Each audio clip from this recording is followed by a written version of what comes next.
Hi folks, it's me Michaela and welcome back to my channel. I'm here to film my November reading wrap up, and November really was a month.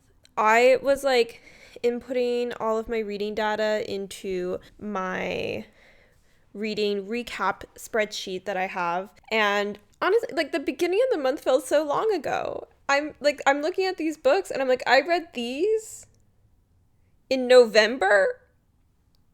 Because that doesn't feel like that was that recent, but apparently it was. We're here to talk about it. November was an absolutely amazing, outstanding reading month. And though it doesn't look like it was a huge reading month because I only read 5 books, I was reading ginormous books in the month of November. I don't know like what I was thinking, but like every book I picked up was just humongous. So although I didn't read a lot of books in November, I did read a lot of pages.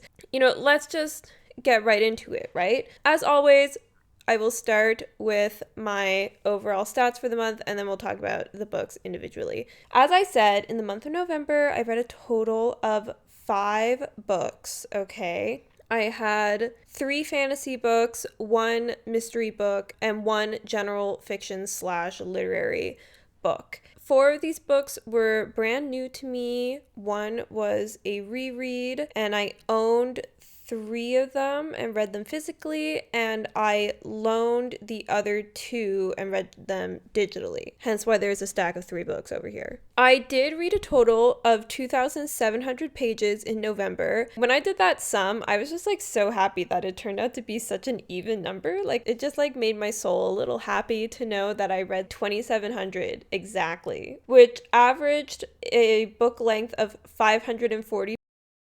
Said I read really big books this month, and I read approximately 90 pages a day in November. I was reading a lot in November, or at least it felt like it. Let's talk about the books I read, but first I'm gonna have some of my mocha. So the first 2 books I read in the month of November, I actually was reading for episode 2 of my actually reading my TBR reading vlog series, and the first book in that was Just Another Missing Person by Gillian McAllister. I ended up giving this 4 stars. I really enjoyed the mystery element in this book. I really also love Gillian McAllister's twists and how she reveals them. I find that her approach to a mystery twist is one, like you think the twist is over and there's always another twist, okay? Just for starters, like there is always another twist. You think that twist is over, there's another one. They just keep coming. Okay. But secondly, she reveals them in this way where it's like a slow burn reveal of the twist. Like you get these little crumbs that make you start doubting things and kind of makes you start thinking things are going a certain way. And then it like speeds up exponentially and is revealed. And I think it's just like an amazing way to write the twists of a book. I have to say, I still liked Wrong Place, Wrong Time more than Just Another Missing Person, just because I think the time loop portion of Wrong Place, Wrong Time is just done like impeccably well. However, Just Another Missing Person was still an amazing read, really a good page turner book, and like I said, the reveals are amazing. If you do want to know more of my thoughts, you can check out the reading vlog. My reading vlogs are always spoiler free, so you can watch that to get more of my thoughts on the book, because as much as I like remember reading it and loving it, like that's felt so long ago now that I don't remember a huge amount of the details, not gonna lie. So the second book I read, also for the same reading vlog, was Us Against You by Fredrik Backman. Around here, we know I love Fredrik Backman, okay? I finally got around to reading Us Against You, and surprise, surprise, and by surprise I mean nobody is surprised at all, I absolutely loved it and I gave it 5 stars.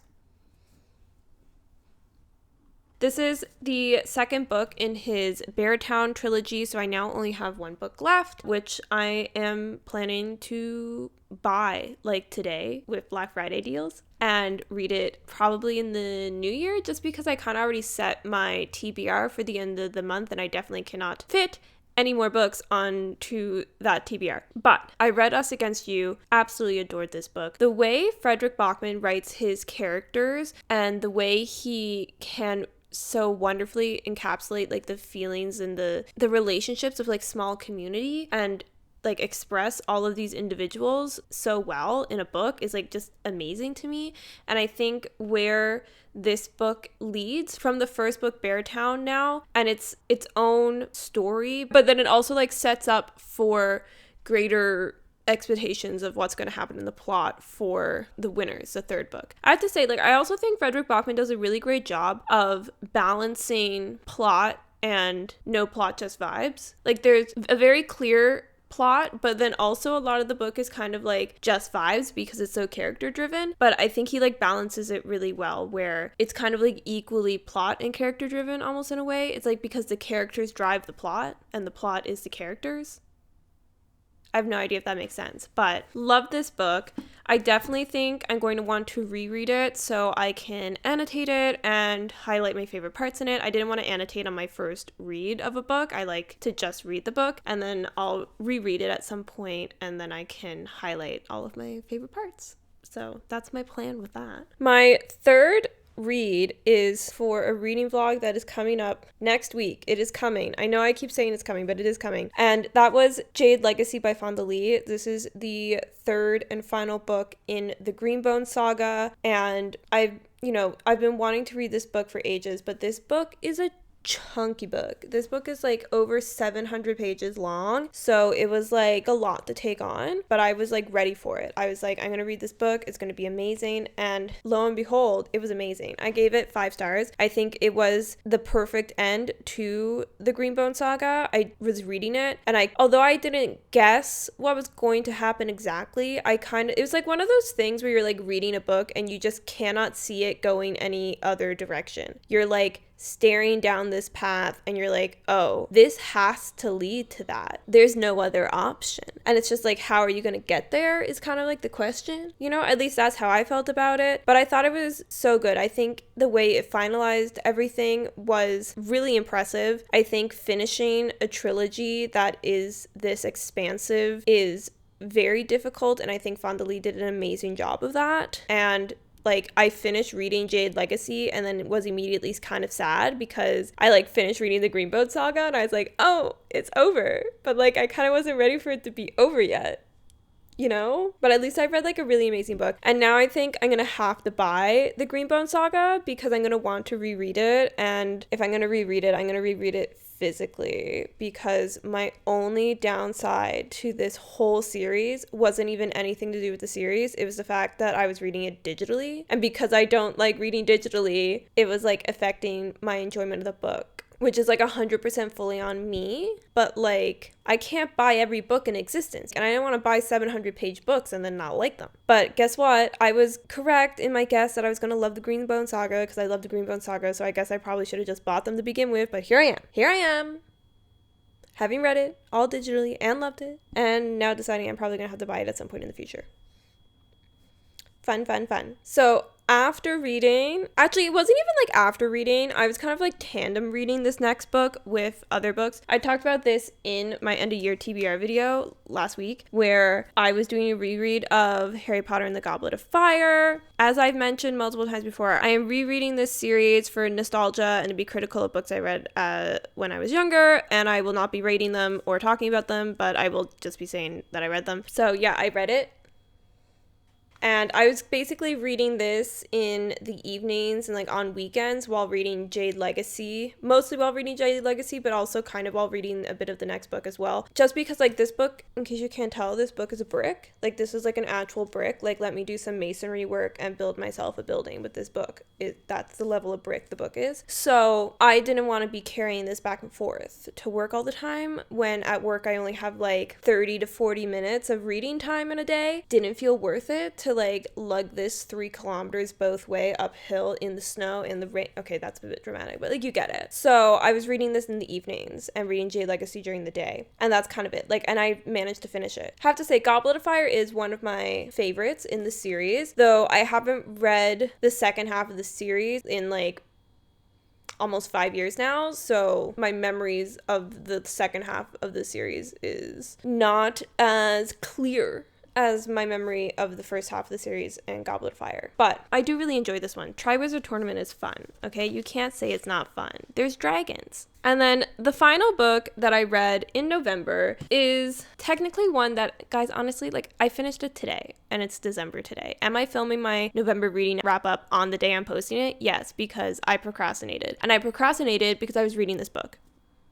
Okay, so I was reading The Bands of Mourning by Brandon Sanderson. This is the third book in Era 2 of Mistborn, and I just couldn't put this down. Like, I literally had things to do. I had this to do. I was supposed to be doing this and not including this book in the video, but then, like, I couldn't put it down. Like, I had to finish it because the end of this book... 5 stars. 5 stars because the end of this book was too much. Like, the last 150 pages of this, absolutely, like, I rose from the dead. Is it Easter? I'm Jesus. I couldn't handle it. I literally was, like, on the floor, and then I had to pick myself up off the floor so I could fall on the floor again because I was that astounded. I was that shocked. So...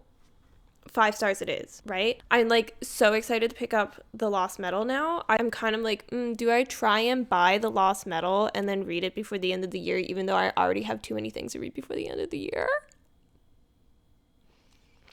Maybe, but the things that are revealed about like the world in this book is like insane. It's like a lot. And it like in an amazing way. Like, it's so good. It's so good. It like took the series and then like made it like so much bigger, which is amazing. But all while keeping still the like amazing character dynamics, ragtag team of people who like, how did this become a group of people going on an adventure and like a mission, and there's like crime and mystery and there's fighting and there's so much humor, and it's just like, how did it all fit into the one book?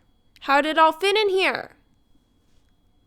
I don't know, man. I have too many things on this shelf. I need to get a new shelf. My shelf is getting too full. But that's the 5 books that I read in November. It was an amazing month. As you saw, like, I gave almost everything 5 stars. I don't remember if I said my average rating now at the beginning of this video, but my average rating this month was like 4.75. It was just like through the roof. Like, this was easily my best month of the year. Like, I don't think it's gonna get better than this, and that's really kind of sad because not only is December Christmas, but it's also my birthday month, and now I'm like, my birthday month can't even like live up to my penultimate birthday month. How sad.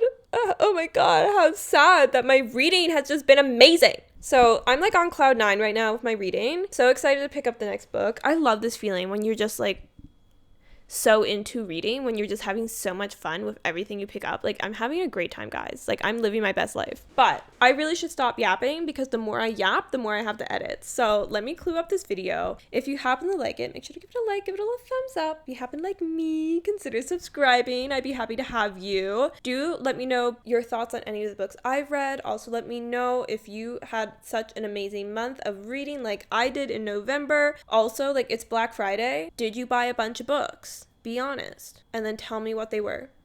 Okay. And with that, I hope you're having a wonderful day today, and I will see you in the next one. Bye-bye.